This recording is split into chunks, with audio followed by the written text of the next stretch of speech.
Salutare! În acest episod voi pregăti un stoc brun pe care îl reducem și obținem un demi-glace care se folosește la prepararea diverselor sosuri. De exemplu, sos brun, sos de muștar, sos de ciuperci și altele. Totodată voi face și un stoc de pui limpede.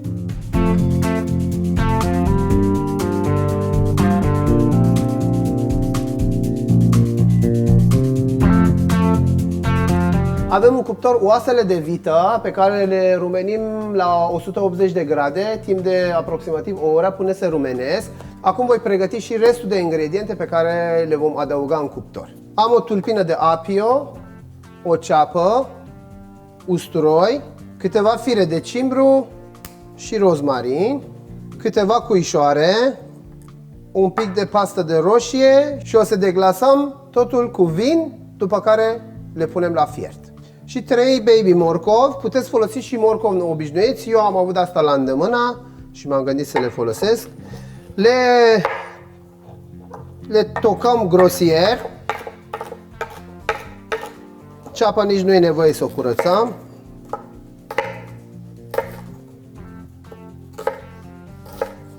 La fel și usturoiul. Trebuie să ne ferim de abur atunci când deschidem cuptorul. Avem aici oasele foarte frumos rumenite pe care le ungem cu pasta de roșii. Pentru stocul brun putem folosi orice fel de oase, de pui, de porc sau altele. Adăugăm cuișoarele și restul de legume tocate și le introducem din nou în cuptor. Le vom lăsa la aceeași temperatură de 180 de grade, aproximativ 20-30 de minute, cât să se rumenească un pic și legumele. S-au rumenit și legumele, acum e momentul să le deglazăm cu un pic de vin roșu.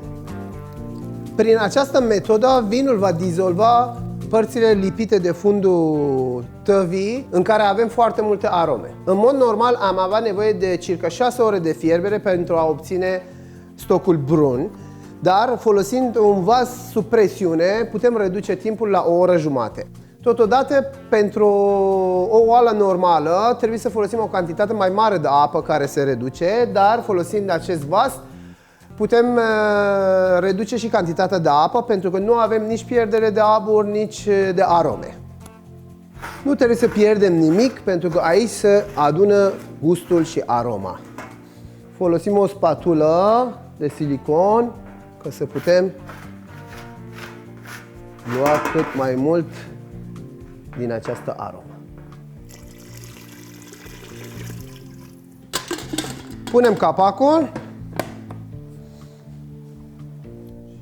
Îl punem pe foc la temperatura medie. Pentru stocul de pui este foarte important că oasele să stea în apă cel puțin 30 de minute după ce sunt spălate foarte bine. Asta pentru a îndepărta impuritățile și sângele din pui. Astfel vom obține o supă limpede. Punem oasele în oală. Eu am folosit carcasă de pui, spate, oase din pulpă, gheare. Pentru obținerea unui stoc limpede avem nevoie de fierbere lentă. Altfel vor ieși impuritățile din carne și oase și ne vor tulbura supa. Între timp, supa noastră de pui începe să fiarbă și trebuie la fiecare pas să îndepărtăm impuritățile și grăsimea care se adună la suprafață. Ca să putem lua mai ușor spuma, putem trage cratița un pic într-o parte, astfel spuma se strânge doar în partea cealaltă. Supa de pui deja fierbe de o oră și un sfert, în continuu am îndepărtat grăsimea și impuritățile și acum e timpul să adăugăm legumele. Apio, ceapă, voi folosi morcov galben pentru a nu schimba culoarea supei.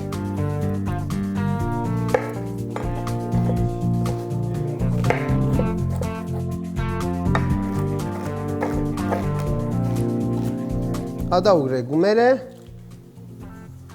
și le las să fiarbă încă o oră. După o oră jumate de fiert în vasul sub presiune, stocul brun este gata. Trebuie să ne asigurăm că nu avem presiune, să-l mai lăsăm circa 10-15 minute și astfel, apăsând pe buton, ne asigurăm că nu avem presiune înainte să deschidem capacul. Scoatem oasele cu ajutorul unei clești, că să nu avem riscul să cadă atunci când îl străcurăm. Și acum străcurăm printr-o sită fină. După cum observați, am obținut aceeași cantitate de lichid pe care am introdus în oală. Îl lăsăm un pic la răcit, după care îndepărtăm și stratul de grăsime de deasupra. Acum îl punem la fiert până îl reducem la jumătate, astfel obținem un demi-glas. În continuare reducem stocul brun și îndepărtăm spuma sau eventualele impurități. Stocul de pui este gata, scoatem oasele și legumele. Chiar dacă folosim o sită Shinwa, care este o sită foarte fină, dar folosesc și un strat de tifon pentru a mă asigura că nu vom avea impurități în stocul nostru de pui limpede.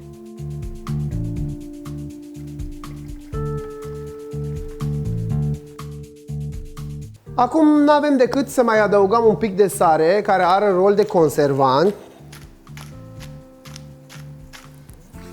Lăsăm să se răcească. Dacă vrem să păstrăm stocul o perioadă mai lungă, îl putem congela în porții mai mici sau putem să-l păstrăm în frigider, cu condiția că la fiecare 3 zile să-l aducem la fierbere pentru a elimina eventualele bacterii în dezvoltare.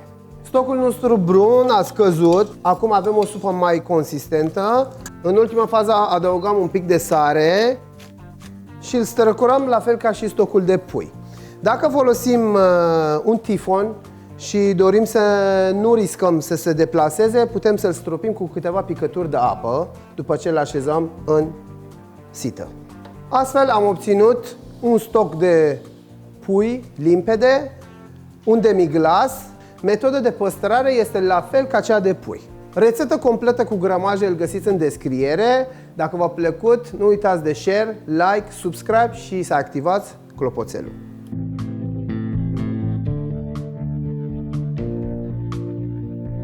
Da, de fierbere lentă, fierbere lentă, fierbere lentă. Vinul verde, vinul. Va dizolva sau va dezlipi. Avem puiul în apă rece, dăm drumul la oală la foc mic. Dăm drumul la foc.